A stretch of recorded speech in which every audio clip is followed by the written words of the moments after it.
اب میں دعوت دیتا ہوں ڈاکٹر اورنگزیب صاحب کو کہ ساتھ تشریف لائیں اور مارکہ حق کے بارے میں اپنے خیالات کا اظہار کریں۔ اعوذ باللہ من الشیطان الرجیم، بسم اللہ الرحمن الرحیم۔ ان اللہ یحب الذین یقاتلون فی سبیلہ صفا کانہم بنیان مرصوص۔ Surely Allah loves those who fight for him in solid ranks like a concrete structure۔ بے شک اللہ تعالیٰ ان سے محبت کرتا ہے جو اس کی راہ میں صفا راہ ہوتے ہیں، ایسے جیسے سیسا پلائی ہوئی دیوار۔ یہ آپریشن بنیان مرصوص کیا ہے؟ جنرل عاصم منیر صاحب نے چند دن پہلے فرمایا کہ ہمیں آپریشن بنیان مرصوص میں غیبی مدد آئی۔ یہ غیبی مدد کیا کسی اسلامی لشکر کو پہلی بار آئی؟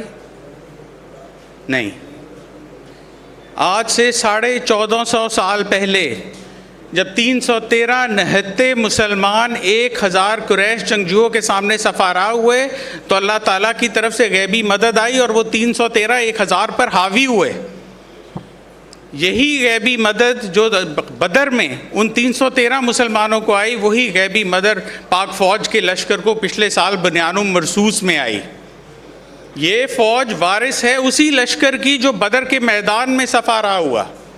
یہ فوج وارث ہے حضرت علی کی، جنہوں نے کہ جنگ خیبر میں جو سرکش جنگجو تھا مرہب، اس نے مسلمانوں کو للکارا اور اس نے کہا کہ کون ہے جو میرے سے آ کے جھڑپ کرتا ہے۔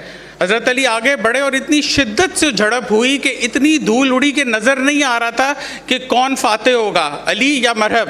اور بالآخر جب دھول چھٹی تو دنیا نے دیکھا کہ حضرت علی کی تلوار مرہب کے سر میں اس حد تک چلی گئی تھی کہ اس کے دانتوں تک آ گئی تھی۔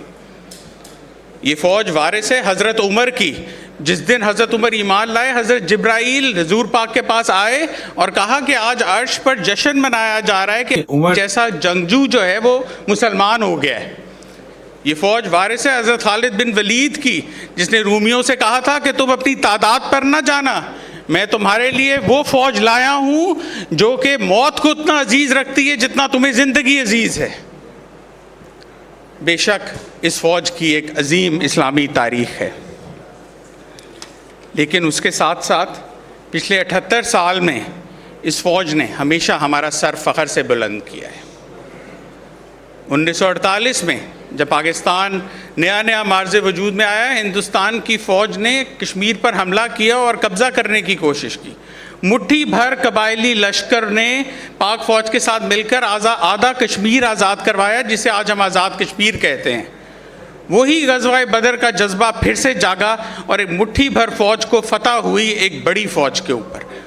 اس کے بعد 1965 میں آپ دیکھ لیں، چونڈا کے مقام پر دنیا کی second largest tank battle after second world war, دوسری بڑی ٹینکوں کی جنگ ہوئی پاکستان فوج اور انڈین فوج کے درمیان، اور پاکستان فوج کو کامیابی ہوئی۔ اس کے علاوہ اور کھیم کرن، چھم جوڑیاں، لاہور، ہر جگہ پاک فوج کو کامیابی ہوئی۔ وہ میڈم نور جہاں نے کیا کہا تھا، اے پتر ہٹاتے نہیں وکدے کی لبدی پھریں بازار کڑے، اے دین وے میرے داتا دینا ایویں ٹکرا مار کڑے۔ اس کے بعد ہم نے آپریشن سوئفٹ ریٹارٹ 2019 میں انڈیا کا نہ صرف جہاز گرایا، انہیں چائے بھی پلائی، اور یہ پہلی بار نہیں ہم نے ان کے 2 جہاز گرائے۔ 1965 میں سیسل چودھری ایم ایم عالم نے 1 منٹ میں، سیسل چودھری نے 2، ایم ایم عالم نے 5 جہاز ان کے گرائے۔ ہماری پاک فضائیہ کا جو موٹو ہے، دونوں نے ثابت کیا کہ صحرا است کہ دریا است تہ بال و پرماست، whether it is the seas or the deserts, they are under my wings۔ چاہے صحرا ہے چاہے دریا، یہ سب میرے پروں کے نیچے ہے۔ اس کے علاوہ متعدد مارکے، کارگل، راہ نجات، ضرب عضب، رد الفساد، ان سب میں ہماری فوج نے جانوں کے نذرانے پیش کیے۔ میڈم نور جہاں کا پھر وہی ایک نغمہ یاد آتا ہے، اے راہ حق کے شہیدو وفا کی تصویرو، تمہیں وطن کی ہوائیں سلام کہتی ہیں، چلے جو ہوگے شہادت کا جام پی کر تم، رسول پاک نے باہوں میں لے لیا ہوگا، علی تمہاری شجاعت پہ جھومتے ہوں گے، حسین پاک نے ارشاد یہ کیا ہوگا، تمہیں خدا کی رضائیں سلام کہتی ہیں۔ اب تھوڑی سی بات میں بنیان مرصوص پہ بھی کر لوں. اس پہ میں کیا بات کروں؟ سورہ آل عمران کی آیت نمبر 160, اِن ینصرکم اللہ فلا غالب لکم, surely if Allah is with you no one can defeat you. اگر تمہارے ساتھ اللہ تعالیٰ کی طاقت ہے, دنیا کی کوئی طاقت تمہیں شکست نہیں دے سکتی. کیا مارکا ہوا؟ 125 جہاز اڑے. فرینچ پریزیڈنٹ ایمینوئل میکرون نے کہا this was the largest air battle in the history of modern air warfare. 125 جہاز اڑے, 85 جہاز انڈیا نے اڑائے, کوئی طیارہ نہیں چھوڑا. سکھوئی اڑا دیا, مگ اڑا دیا, المشہور رافائل اڑا دیا. ادھر سے 40 شاہین اڑے اور جھپٹ جھپٹ کے ان پہ جھپٹے. نتیجہ آپ کے سامنے 8-0. ہم نے کوئی طریقہ نہیں چھوڑا. ہاٹ فائٹرز, کولڈ فائٹرز, ایویکس, PL-15 میزلز, ہر چیز ان پہ جو ہے چلا دی. وہ کیا شعر ہے؟ جھپٹنا پلٹنا, پلٹ کر جھپٹنا, لہو گرم رکھنے کا ہے ایک بہانہ. اس کے علاوہ 90 ڈرون گرائے 3 دنوں میں. اسرائیل کے بنے ہوئے, اسرائیل کو بھی کہا جا تو بھی آ جا, تیری بھی طبیعت صاف کر دے. اس کے علاوہ 25 ایئر اسٹرائکس کی, 16 ایئر فیلڈز کو ہٹ کیا. سورت گڑھ, سیرسا, ادھم پور, پٹھان کوٹ, جموں, سری نگر, بٹنڈا, ہلواڑا, ہر جگہ جا کے ہٹ کیا. براموس کی جو ڈپازٹ سا ڈیپو تھا, سٹوریج ڈیپو بیاس میں, وہ اڑا دیا. S-400 کی ڈیپوزیشن ادھم پور پہ جو اس کی ڈپلائمنٹ ہوئی تھی وہ اڑا دی. فیلڈ سپلائی ڈپو اڑی میں اڑا دیا. ریڈار اسٹیشن پونچھ پہ اڑا دیا. ان کا انٹیلیجنس یونٹ راجوری میں اڑا دیا. اور تو اور دلی کے اوپر ڈرون چلا دیے. سائبر کرائم یونٹ نے BJP کی ویب سائٹ اڑا دی, بارڈر سیکورٹی فورس کی ویب سائٹ ہیک کر دی. ہندوستان ایروناٹکس کو نہیں بخشا. 2500 CCTV کیمراز ہیک کیے بنیان مرصوص میں. سورہ فتح کی آیت ہے, انا فتحنا لک فتحا مبین, surely we gave you a clear victory. بے شک ہم نے تمہیں ایک عظیم فتح عطا کی. بنیان مرصوص ایک عظیم فتح تھی. اس میں ہم نے دنیا کو بھی اور بھارت کو بھی 2 باتوں کا یقین دلایا. ایک کہ ہم ایک ذمہ دار ریاست ہیں. 3 دن بھارت ہم پہ حملے کرتا رہا لیکن ہماری طرف سے کوئی جواب نہیں آیا. ہم بھارت کو کہتے رہے کہ ہم جنگ نہیں چاہتے, ہم امن پسند قوم ہیں. لیکن جب اس کی عقل میں بات نہیں آئی تو ہم نے جواب دیا اور اسے بتایا کہ ہم جہاں چاہیں, جب چاہیں, جس طرح چاہیں تمہیں نیست و نابود کر سکتے ہیں. اور ہم نے یہ ثابت کیا. جہاں ہماری فوج نے پچھلے 78 سال میں ہمارا سر بلند کیا, پچھلے 2 مہینے میں ہماری سویلین لیڈرشپ نے بھی فوج کے ساتھ مل کر ایک بار پھر ثابت کیا کہ پاکستان ایک ذمہ دار ریاست ہے. جب یونائٹڈ اسٹیٹس اور ایران کی جنگ ہوئی, پاکستان نے ایک ذمہ دار سفارتکاری کا ثبوت دیا اور ڈونلڈ ٹرمپ صاحب جو ہیں ان کو بار بار ہمارا شکریہ ادا کرنا پڑا. کبھی شہباز شریف صاحب کو کہتے ہیں کہ میں نے ان کے کہنے کے اوپر سیز فائر کیا, کبھی کہتا ہے my favourite field marshal K کہنے کے اوپر سیز فائر ایکسٹینڈ کیا, کبھی کہتا ہے میں نے شہباز شریف صاحب کے کہنے کے اوپر جو ہے وہ آپریشن فریڈم روکا. بلکہ ویسٹرن پریس میں تو ایک دن مذاق ہو رہا تھا کہ اتنا زیادہ شہباز شریف کے نام سے وہ کہہ رہا ہوتا ہے کہ شہباز شریف کے کہنے پہ کیا, شہباز شریف کے کہنے پہ کیا, کہ کسی نے مذاق کیا کہ میں نے اس ہفتے نہانا نہیں تھا لیکن شہباز شریف کے کہنے پہ نہا بھی رہا ہوں. تو یہ بھی مذاق ہوا. ساتھ ہی ہم نے انڈیا کو بھی دکھایا کہ ذمہ دار سفارتکاری کس طرح ہوتی ہے.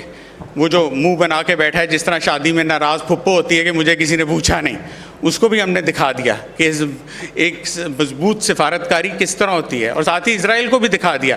جب ایرانی ڈیلیگیشن واپس جا رہا تھا تو انٹیلیجنس رپورٹ تھی کہ اس ڈیلیگیشن کو ٹارگٹ کیا جائے گا. یہ آپ ویسٹرن میڈیا دیکھیں, رپورٹ تھی کہ اس ڈیلیگیشن کو ٹارگٹ کیا جائے گا. ان کو ایسکورٹ کرنے ان کے ساتھ 24 شاہین اڑے, ہمارے 2 F-16 اسکواڈرنز اڑے ایویکس کی سپورٹ کے ساتھ. اور اسرائیل کو للکارا ہم نے کہ ہمت ہے تو حملہ کر. آیا, ایک جہاز نہیں بھیجا, بھیگی بلی بن کر گھر بیٹھا رہا. اب آخر میں کچھ مستقبل کی بات کر لوں. لوگ کہتے ہیں پاکستان میں کیا رکھا ہے, پاکستان میں کچھ نہیں ہو سکتا. میں کہتا ہوں کیا نہیں ہو سکتا. گاڑیاں ہم بناتے ہیں, اسپورٹس گڈز ہم بناتے ہیں, میڈیکل اکوپمنٹ ہم بناتے ہیں, اور تو اور ہتھیار ہم بناتے ہیں. J-10C تھنڈر بنا دیا, ایٹم بم بنا دیا. یار اور کیا چاہتے ہو؟ لوگ کہتے ہیں یہاں پہ پیسہ نہیں ہے. میں کہتا ہوں کہ کیسے نہیں ہے. 80 آپ کی 60% آبادی جو ہے وہ 30 سال کی عمر سے کم ہے, جو کہ پرعزم ہے, پرجوش ہے, کام کرنا چاہتی ہے. آپ کی اسٹاک مارکیٹ 87% ریٹرن دیتی ہے. میں امریکن اسٹاک مارکیٹس میں کام کرتا ہوں, 40% سے زیادہ ریٹرن نہیں آتا وہاں پہ. آپ کی ریمیٹنسز پچھلے 6 مہینے میں 30% بڑھ گئی ہیں. آپ کا ایک بومنگ IT سیکٹر ہے, آپ کے پاس تیل ہے, آپ کے پاس کوئلہ ہے, ہر چیز تو آپ کے پاس موجود ہے. ابھی اپنا فون نکالیں, ذرا گوگل کے اوپر سرچ کریں, لکھیں ہاؤ ٹو میک منی ان پاکستان میں پیسہ کیسے بنائیں. ابھی گوگل کریں, میرے سامنے 5 آپشنز آپ کو دے گا. 1 نہیں, 2 نہیں, 3 نہیں, 5 آپشنز آپ کو دے گا. پراپرٹی سیکٹر آپ کے لیے ہے, آپ کا اسٹاکس کا الگ ہے, آپ کا IT سیکٹر الگ ہے, آپ کا اسمال اینڈ میڈیم انٹرپرائز الگ ہے, اسپورٹس الگ ہے. اور تو اور ہم جو اوورسیز پاکستانیز ہیں, ہم آپ کے ساتھ ہیں. میرے دوست جو اوورسیز کے یہاں بیٹھے ہیں, فیصل بٹ صاحب ہیں, ہم لوگ آپ کے ساتھ ہیں. میں کہتا ہوں, آج میں آپ سے وعدہ کرتا ہوں کہ کوئی نوجوان جو اپنا پروجیکٹ ایک اچھا بزنس پلان لے کے آئے گا, ہم اس میں انویسٹ کریں گے, ہم آپ کو گرو کرنے میں مدد کریں گے, کیونکہ ہم سب نے آپ کے ساتھ مل کر اس ملک کو بنانا ہے. American president John F Kennedy نے کہا تھا, ask not what your country can do for you but what you can do for your country. یہ مت پوچھو کہ تمہارا ملک تمہارے لیے کیا کرتا ہے, یہ بتاؤ کہ تم اپنے ملک کے لیے کیا کرو گے. میں اپنی بات ختم کروں گا ایک مشہور ملی نغمے کے چند اشعار کے ساتھ, اور آپ سے یہ عہد لے کر کہ ہم سب مل کر اس ملک کو ایک عظیم ملک بنائیں گے, کیونکہ ہم سب اپنی فوج کے ساتھ بنیاد مرصوص ہیں. یہ وطن تمہارا ہے, تم ہو پاسباں اس کے, اس چمن کے پھولوں پر رنگ و آب تم سے ہے, اس زمین کا ہر ذرہ آب و تاب تم سے ہے. یہ فضا تمہاری ہے, بحر و بر تمہارے ہیں, کہکشاں کے یہ جالے راہ گزر تمہارے ہیں. میر کارواں ہم تھے, روح کارواں تم ہو, ہم تو صرف عنواں تھے, اصل داستاں تم ہو. نفرتوں کے دروازے خود پہ بند ہی رکھنا. میں پھر کہوں گا, نفرتوں کے دروازے خود پہ بند ہی رکھنا, اس وطن کے پرچم کو سربلند ہی رکھنا. شکریہ.